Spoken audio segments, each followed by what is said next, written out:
Baik, Assalamualaikum warahmatullahi wabarakatuh. Perkenalkan, nama saya Prasetyo Adi Broto dengan NIM 2005031112, dan pada kesempatan kali ini saya akan menjelaskan tentang hasil analisis saya mengenai analisis aktivitas perusahaan PT Goodyear Indonesia dan PT Multistrada Arah Sarana Tbk di tahun 2020 dan 2021. Nah, sekilas tentang profil kedua perusahaan ini.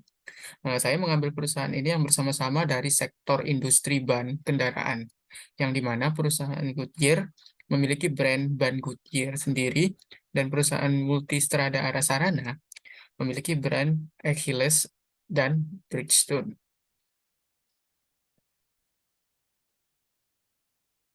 Langsung saja, kita langsung menuju ke analisis pendanaan dari kedua perusahaan ini.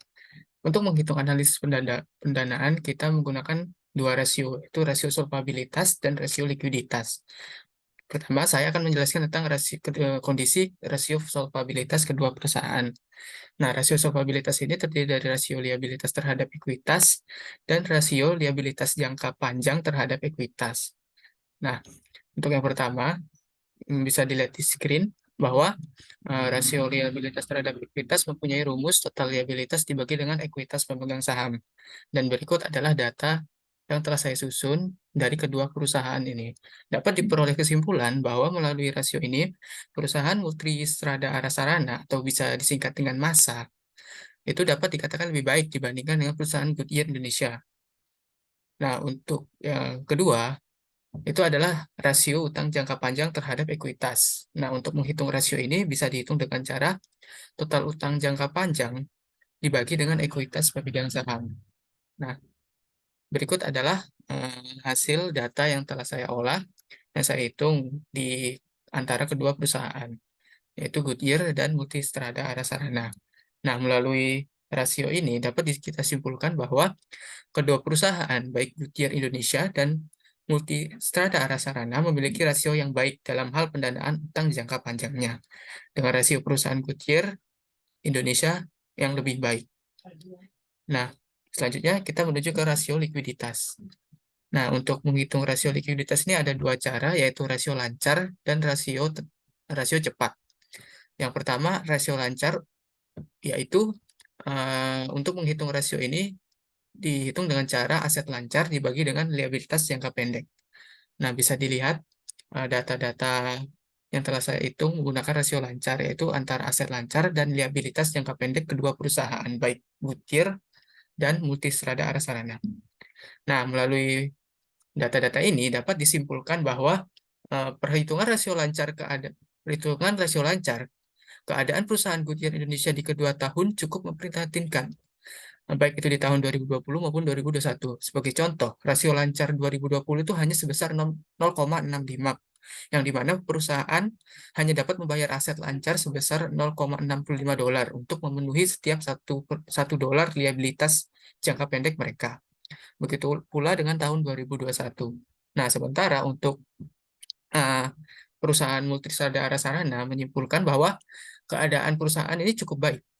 Hal ini dibuktikan dengan nilai rasio yang sebesar 1,51, yang berarti uh, perusahaan dapat membayar aset lancar sebesar $1,51 untuk memenuhi setiap $1 liabilitas jangka pendeknya. Begitu pula dengan tahun 2021 yang diperoleh rasio lancarnya 1,62. Nah, untuk yang kedua yaitu adalah rasio cepat.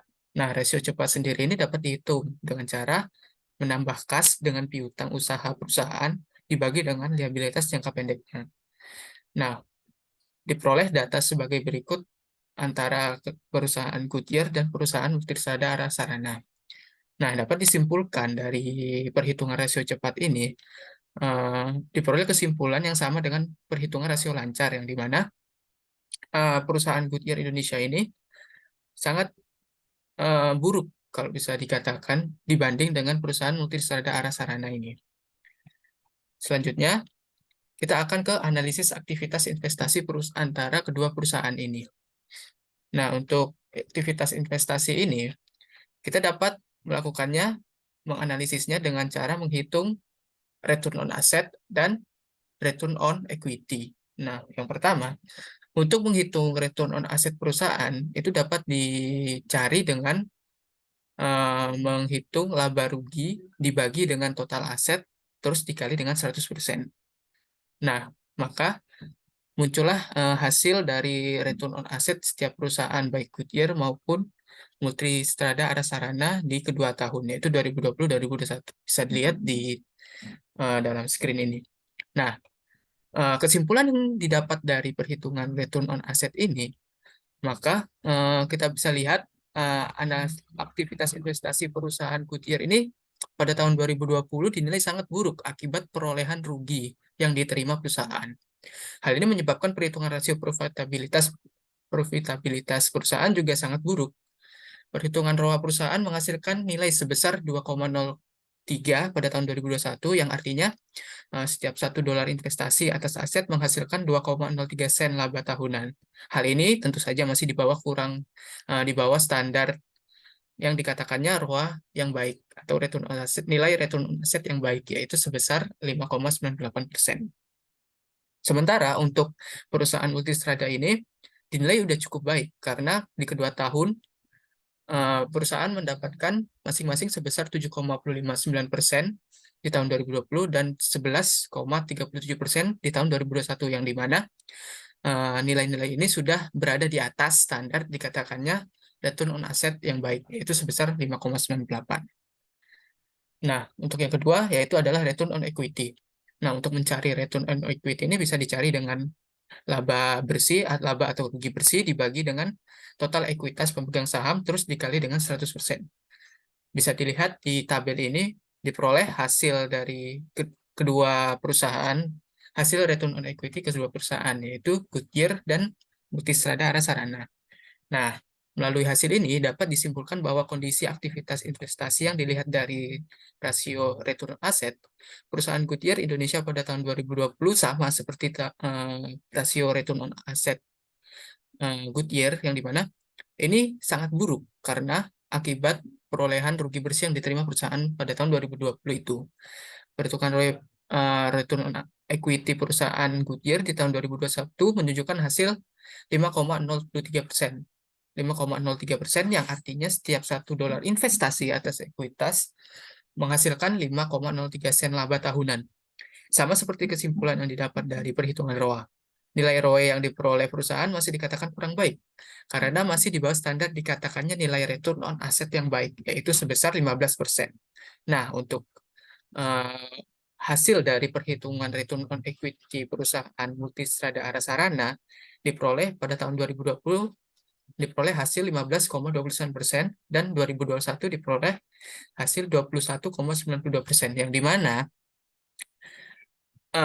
rasio return on equity perusahaan Multistrada ini lebih baik ketimbang rasio ROE perusahaan Goodyear Indonesia, dan rasio return on equity Multistrada ini dikatakan sudah baik karena sudah di atas standar dikatakannya nilai return on equity yang baik, yaitu sebesar 15%. Nah, selanjutnya kita akan menganalisis dari segi aktivitas operasi kedua perusahaan.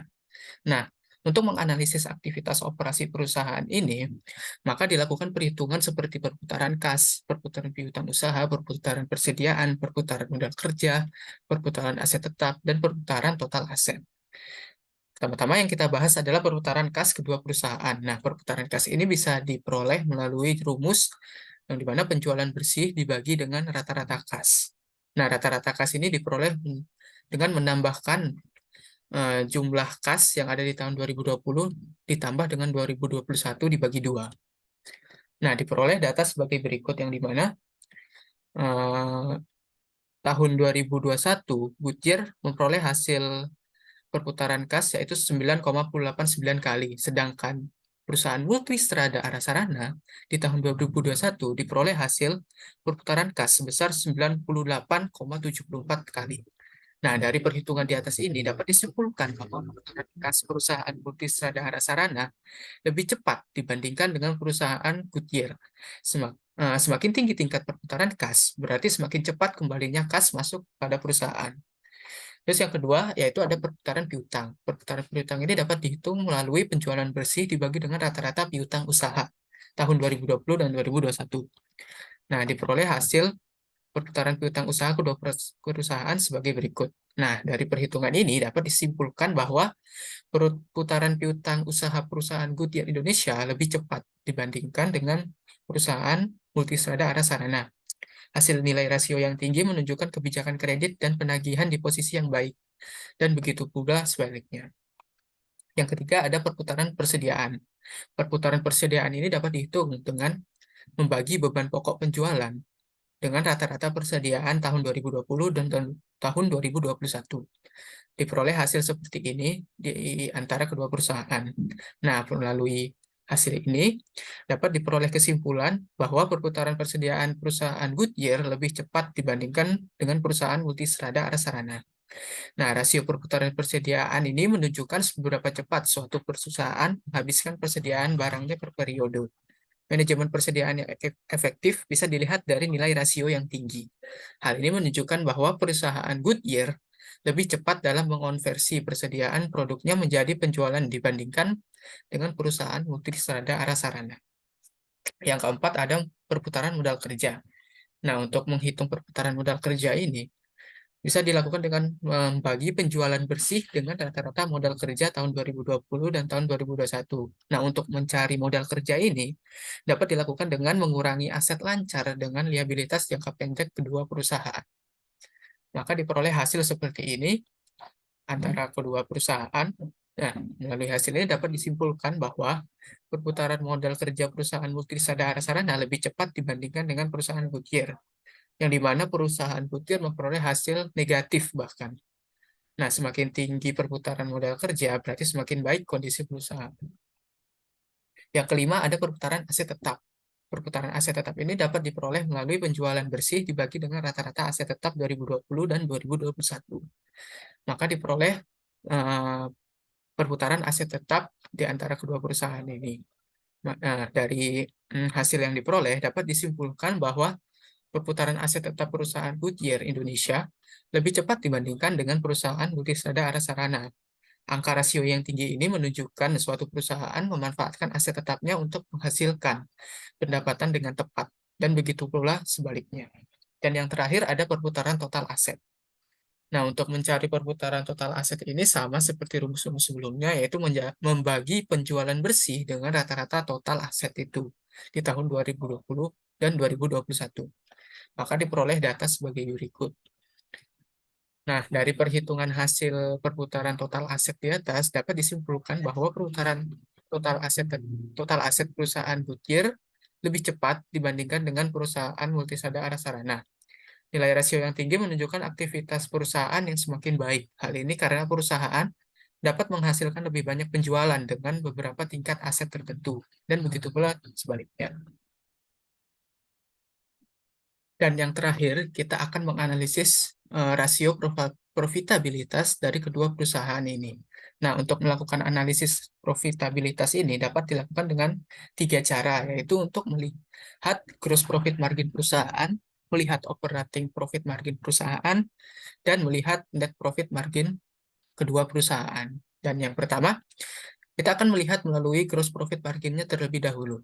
Nah, gross profit margin ini bisa dicari dengan cara membagi laba bruto perusahaan dengan penjualan bersih, kemudian dikali dengan 100%.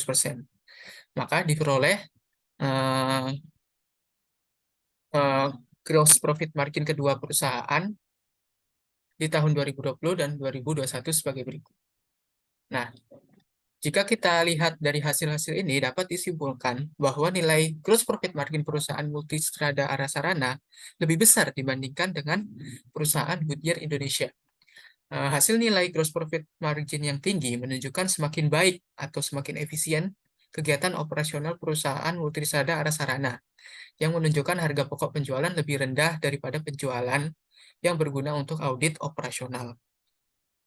Dan yang kedua, kita akan melihat dari operating profit margin atau margin laba operasi. Nah, untuk mencari operating profit margin dapat dilakukan dengan cara membagi laba operasi dengan penjualan bersih dikali dengan 100%, maka diperoleh hasil seperti berikut di antara perusahaan Goodyear dan perusahaan Multisada Arasarana.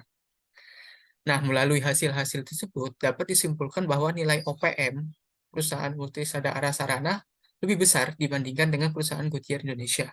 Bahkan pada tahun 2020, perhitungan OPM perusahaan Goodyear Indonesia menyentuh angka minus 2,71% yang disebabkan kerugian yang diperoleh perusahaan pada tahun tersebut. Margin yang lebih tinggi akan disukai karena lebih banyak uang tersisa untuk membayar beban non-operasional. Itu menunjukkan bahwa perusahaan efisien dalam mengolah bisnis ini sehingga membubuhkan biaya yang lebih rendah untuk menghasilkan pendapatan dan begitu pula sebaliknya. Dan yang terakhir, kita akan melihat dari sisi net profit margin-nya. Nah, net profit margin ini dapat dihitung melalui membagi laba neto dengan penjualan bersih dikali 100. Nah, maka diperoleh hasil net NPM kedua perusahaan sebagai berikut. Sama seperti kesimpulan OPM (Operating Profit Margin) tadi, dapat diperoleh kesimpulan bahwa nilai NPM perusahaan Multistrada Arasarana lebih besar dibandingkan dengan perusahaan Goodyear Indonesia. Penyebabnya sama, yaitu di tahun 2020 perhitungan NPM ini menyentuh angka minus pada perusahaan Goodyear Indonesia karena rugi bersih yang diterima perusahaan pada tahun tersebut. Nah, margin yang lebih tinggi menunjukkan bahwa kondisi perusahaan Multistrada Arasarana jauh lebih baik ketimbang kondisi perusahaan Goodyear Indonesia. Maka sampailah kita kepada kesimpulan yang akan kita dapat melalui hasil analisis-analisis tadi yang sudah saya jelaskan. Nah, melalui kesimpulan ini, maka dapat diperoleh kesimpulan bahwa analisis aktivitas pendanaan dari PT Goodyear menunjukkan tren yang kurang positif jika dibandingkan dengan perusahaan Multistrada Arasarana. Dari hasil perhitungan di atas dapat disimpulkan bahwa rasio solvabilitas perusahaan Multistrada Arasarana dapat dikatakan lebih baik ketimbang perusahaan Goodyear Indonesia. Nah, untuk analisis aktivitas investasinya sendiri di antara kedua perusahaan ini hampir sama diperoleh kesimpulan dengan analisis aktivitas pendanaannya, di mana menunjukkan tren yang kurang positif jika dibandingkan dengan PT dengan perusahaan Multisada Arasarana. Dari perhitungan return on asset dan perhitungan return on equity perusahaan Goodyear di atas, maka dapat disimpulkan bahwa kondisi aktivitas investasi perusahaan pada tahun 2020 dinilai sangat buruk akibat perolehan rugi bersih yang diterima perusahaan. Nah, hal ini menyebabkan perhitungan aktivitas investasi juga sangat buruk. Nah, di sisi lain, aktivitas operasi perusahaan Goodyear Indonesia ini menunjukkan hasil yang cenderung positif jika dibandingkan dengan perusahaan Multisada Arasarana. Namun untuk rasio perputaran kas, perusahaan Multisada Arana jauh lebih unggul, yang menunjukkan hasil yang lebih cepat dibandingkan dengan perusahaan Goodyear Indonesia. Untuk rasio-rasio perputaran lainnya, perusahaan Goodyear Indonesia cenderung lebih unggul dari kompetitornya.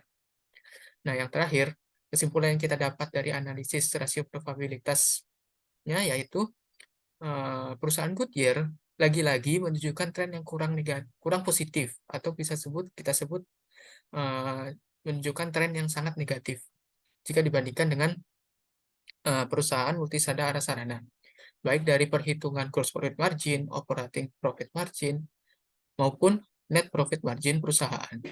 Kondisi ini dinilai sangat buruk akibat perolehan rugi bersih yang diterima perusahaan. Hal ini menyebabkan perhitungan rasio profitabilitas perusahaan juga sangat buruk. Nah, sekian untuk penjelasan saya mengenai analisis aktivitas antara perusahaan Goodyear Indonesia dan perusahaan Multistrada Arasarana yang sama-sama bergerak di bidang industri ban. Sekian penjelasan saya. Apabila ada kurang lebihnya, saya mohon maaf. Wassalamualaikum warahmatullahi wabarakatuh.